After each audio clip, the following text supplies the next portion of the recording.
Welcome back to Hammerween, day 7. We're going to be talking today about the Snorkel from 1958. Excuse my voice, I've got a bit of a cold that I'm medicating around, so probably just as well we're in black and white today. Otherwise, you'd see beads of sweat as I sit here shivering away, freezing cold but roasting hot at the same time. Oh well. Which, rather handily, this is a nice, easy film to talk about today. There's not a massive amount of plot, but it can be summed up, not summed up by these rather odd taglines. Teenage girl versus killer with a gimmick. The gimmick is just there's a snorkel involved. And if you saw this evil man, it would be the last face you ever see. Hmm. Makes it look a more salacious film than it is, but let's get into it, shall we? So the film starts with a murder. A husband who's become bored with his wife bumps her off, makes it look like a suicide. He's set all the gas on. He's put gaffer tape up across the windows so no gas escapes, etc., etc., and knocked her out with medication or whatnot.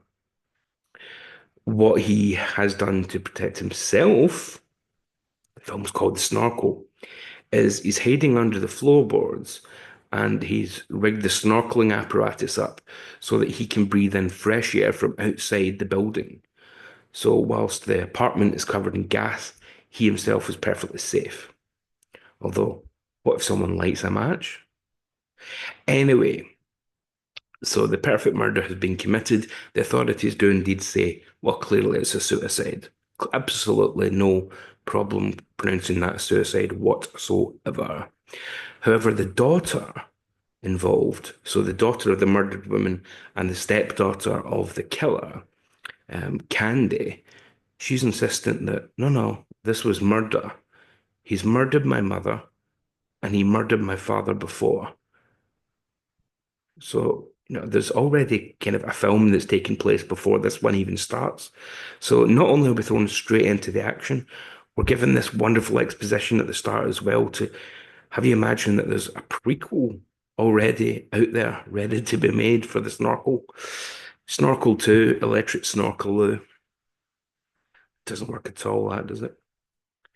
But Peter Van Eyck plays Paul Decker, who's the villain of the piece, the killer, and Mandy Miller is Candy Brown.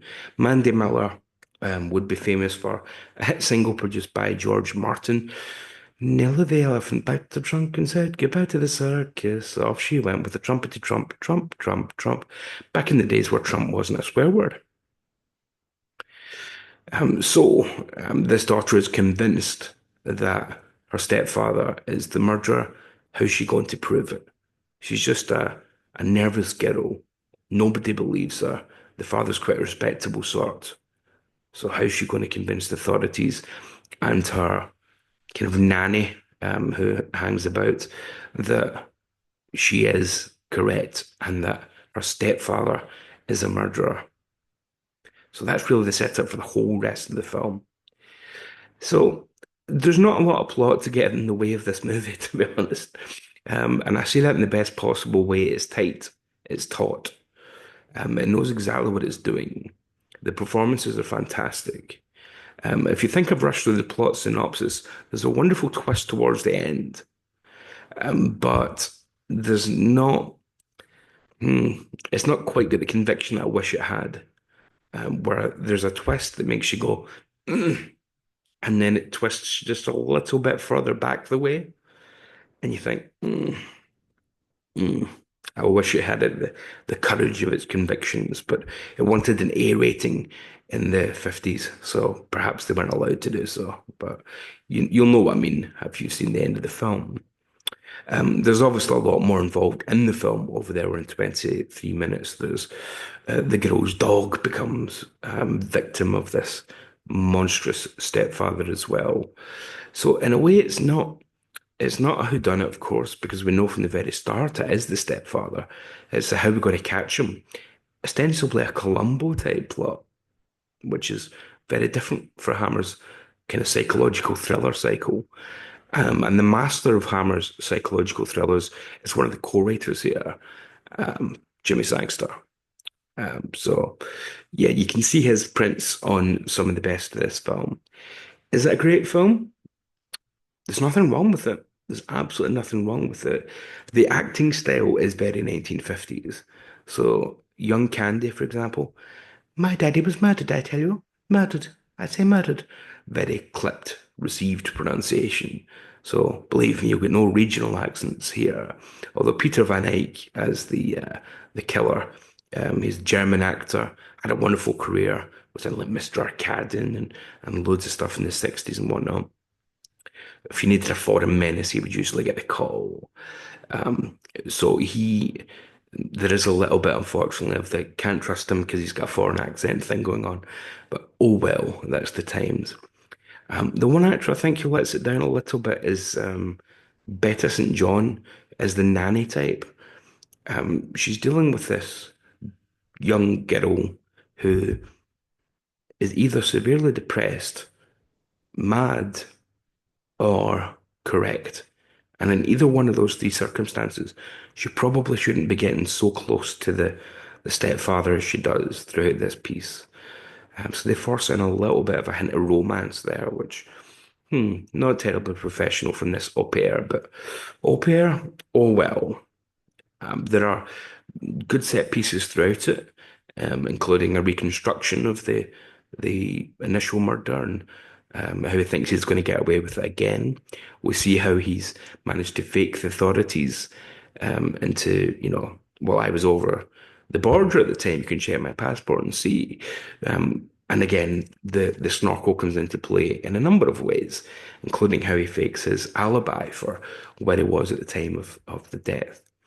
So there's quite a bit going on here. It's highly recommended. Again, I don't think it's going to rock anybody's world, but for a good Sunday watch, that's the best time to watch this. Nice, pleasant watch. And see if you agree with me about the end, that if they just cut it 90 seconds earlier, it would be a true great ending. A truly great FU Hammer ending. But they go back on it just a bit too much. So, however, as I say, recommended. Bit of housekeeping up top. Hopefully, if my voice doesn't completely go while I'm recovering from the cold, I will be recording a few more of these today, including Quatermass 2, which will be up tomorrow. Um, a few people had requested Nigel Neal films after enjoying the first episode of the series, which was on Quatermass Experiment. So I looked at the calendar. Nigel Neal has five Hammer tangential films. So I'm just going to do all five on each Tuesday. So tomorrow will be Quatermass 2. Next week, Quatermass in the Pit. And then on following Tuesdays, we'll have Abominable Snowman and The Witches. There you go. So yeah, join me back this time tomorrow-ish for Quatermass 2. And we'll see if Brandon Levy's been to acting classes this week. I love the Quatermass films, but just knowing that Brandon Levy's in them, just anyway, we'll deal with him tomorrow. For now, though, check out the Snorkel. In fact, I think it's even on YouTube for you can just watch it, but buy it. Indicator, nice solid edition. Recommended, and I'll see you for Quatermass 2 tomorrow.